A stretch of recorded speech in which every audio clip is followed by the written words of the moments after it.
Kumbh Mela viral പെൺകുട്ടി Mona Lisa തേടിയെത്തിയ Madhya Pradesh police കൊച്ചിയിൽ തുടരുകയാണ്. പെൺകുട്ടിയെ മധ്യപ്രദേശിലേക്ക് കൊണ്ടുപോവുകയാണ് ലക്ഷ്യം.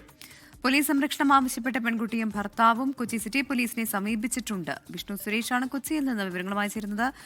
വിഷ്ണു, ഇതിപ്പോൾ ആകെ ഒരു കുഴഞ്ഞു മറിഞ്ഞ അവസ്ഥയിലാണല്ലോ. ഈ പെൺകുട്ടിയെ കൊണ്ടുപോകാൻ മധ്യപ്രദേശ് പോലീസ് കൊച്ചിയിലെത്തി, പക്ഷേ അവർക്ക് പിടികൊടുക്കുന്നില്ല. അപ്പോൾ പോലീസ് സംരക്ഷണം ഈ കുട്ടി ആവശ്യപ്പെടുന്നു, കേരള പോലീസിന്റെ സംരക്ഷണം ആവശ്യപ്പെടുന്നു. അത് എങ്ങനെ സാധ്യമാകും? വിഷ്ണു, അതിൽ നോട്ട് ടു അറസ്റ്റ് ഒക്കെ ഉള്ളതല്ലേ, അപ്പോൾ അത് കൊണ്ടുപോകാൻ പറ്റുമോ? കോടതിക്ക് മുമ്പാകെയുള്ള കേസല്ലേ നിലവിൽ?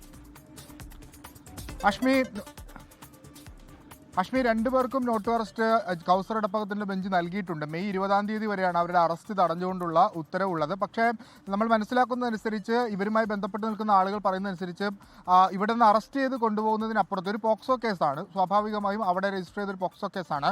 അതിന് വിക്റ്റിമായാണ് ഈ പെൺകുട്ടിയെ എടുത്തിട്ടുള്ളത്. അങ്ങനെയാണെങ്കിൽ ആ പെൺകുട്ടിയെ അവിടെ കോടതിയിൽ ഹാജരാക്കുക, അറസ്റ്റിനപ്പുറത്തേക്ക് വിക്റ്റിം എന്ന രീതിയിൽ ഹാജരാക്കേണ്ടതുണ്ട്. അതിന് അറസ്റ്റ് വേണമെന്ന് നിർബന്ധമില്ല. അപ്പോൾ ആ രീതിയിൽ കൊണ്ടുപോകാനുള്ള ഒരു ശ്രമമാണ് നിലവിൽ മധ്യപ്രദേശ് പോലീസിന്റെ ഭാഗത്തുനിന്നുള്ളതെന്നാണ് നമ്മൾ മനസ്സിലാക്കുന്നത്. പക്ഷേ കൊച്ചി സിറ്റി പോലീസ് കമ്മീഷണറുമായി സംസാരിക്കുമ്പോൾ അദ്ദേഹം വ്യക്തമാക്കുന്നത് നിലവിൽ ഇവർക്ക് നോട്ട് അറസ്റ്റ് നൽകിയിട്ടുണ്ട്. അതിൻ്റെതായ സംരക്ഷണമൊക്കെ കോടതി നോട്ട് അറസ്റ്റ് എന്ന് പറയുന്നത് സ്വാഭാവികമായ ഒരു സംരക്ഷണ സ്വഭാവം തന്നെയാണ്, അതുണ്ട്. അതുകൊണ്ട് ഇവിടെ നിന്ന് ബലപ്രയോഗം നടത്തി പിടിച്ചുകൊണ്ടു പോകുക എന്നുള്ളതൊക്കെ അപ്രാപ്യമായ കാര്യമാണ്. അതിനുവേണ്ട നടപടികളൊക്കെ പോലീസിന്റെ ഭാഗത്തുനിന്നുണ്ടാകും എന്നാണ് അദ്ദേഹം വ്യക്തമാക്കിയത്. ഇപ്പോൾ ഈ മധ്യപ്രദേശിലുള്ള പോലീസ് സംഘം കൊച്ചിയിൽ തുടരുകയാണ്. ഇന്നലെ വൈകിട്ടോടുകൂടിയാണ് അവർ എത്തിയത്. അവർ ആദ്യം തന്നെ തൃക്കാക്കര പോലീസ് സ്റ്റേഷൻ പരിധിയിലാണ് എത്തിയത്. അതായത് ഇവർക്ക് സഹായം നൽകി ഒരുക്കുന്ന ഒരാൾ, അയാൾ തൃക്കാക്കര പോലീസ് സ്റ്റേഷൻ പരിധിയിൽ ഉണ്ട് എന്ന വിവരത്തിന്റെ അടിസ്ഥാനത്തിൽ അവിടെ എത്തി അവിടുത്തെ പോലീസ് ഉദ്യോഗസ്ഥരോട് സംസാരിക്കുകയും ഇവർ ഉള്ള ലൊക്കേഷനുകളിലൊക്കെ പരിശോധന നടത്തുകയും ചെയ്തു. പക്ഷേ ഇവരെ കണ്ടെത്താനായിട്ടില്ല.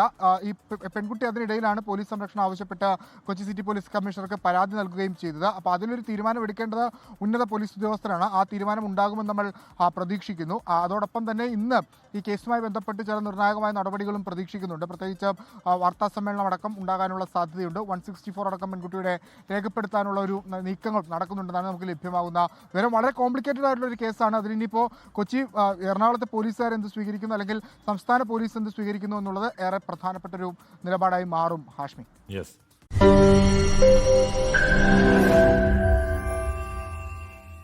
ലോകത്തെവിടെയായാലും ഏത് സമയത്തും 24 വാർത്തകളും ഓഗ്മെന്റഡ് റിയാലിറ്റി പാക്കേജുകളും എക്സ്പ്ലെയിനറുകളും വിശദമായി കാണാൻ ഞങ്ങളുടെ യൂട്യൂബ് ചാനൽ നിങ്ങൾക്ക് സബ്സ്ക്രൈബ് ചെയ്യാം.